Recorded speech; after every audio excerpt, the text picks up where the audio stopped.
സംസ്ഥാനത്ത് 9 കൊല്ലത്തിന് ശേഷം വീണ്ടും നദികളിൽ നിന്ന് മണൽ വാരൽ പുനരാരംഭിക്കുന്നു. ILDM സമർപ്പിച്ച SOPക്ക് റവന്യൂ വകുപ്പ് അംഗീകാരം നൽകി. സാൻഡ് ഓഡിറ്റിംഗിൽ 11 ജില്ലകളിലായി ഒഴുകുന്ന 17 നദികളിൽ നിന്നാണ് ഇപ്പോൾ മണൽ വാരാൻ ശുപാർശ കൊടുത്തിരിക്കുന്നത്. 24 എക്സ്ക്ലൂസീവ് നമുക്കറിയുന്ന പോലെ പല നദികളിലും മണലടിഞ്ഞു കിടക്കുന്ന കാരണം പെട്ടെന്ന് വെള്ളപ്പൊക്കം ഉണ്ടാകുന്നു എന്നൊരു പ്രതിഭാസം കൂടി ഇതിനിടയിൽ സംഭവിച്ചിട്ടുണ്ട്. മണൽ വാരാനുള്ള പാരിസ്ഥിതിക അനുമതി നിബന്ധനകൾ ഏർപ്പെടുത്തിയ 2016 ശേഷം സംസ്ഥാനത്ത് നദികളിൽ നിന്ന് മണൽ വാരാൻ അനുമതി ഉണ്ടായിരുന്നില്ല.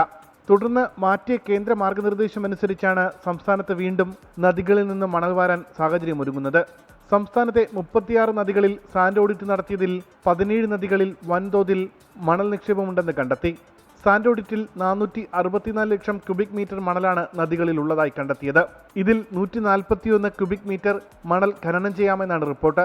മണൽ ഖനനത്തിനായി institute of land and disaster management director സമർപ്പിച്ച പൊതുപ്രവർത്തന നടപടിക്രമത്തിന് റവന്യൂ വകുപ്പ് അംഗീകാരം നൽകി. മണൽ വാരുന്നതിനുള്ള പാരിസ്ഥിതിക അനുമതി ലഭിക്കുന്നതിന് മാർഗനിർദ്ദേശം ജില്ലാ കളക്ടർമാർ പുറപ്പെടുവിക്കും. ജില്ലാ സർവേ റിപ്പോർട്ടിന്റെ അന്തിമ അനുമതി കൂടി ലഭിക്കുന്ന മുറയ്ക്ക് മണൽ വാരൽ പുനരാരംഭിക്കാൻ കഴിയും. ഉമേഷ് ബാലകൃഷ്ണൻ, 24 തിരുവനന്തപുരം.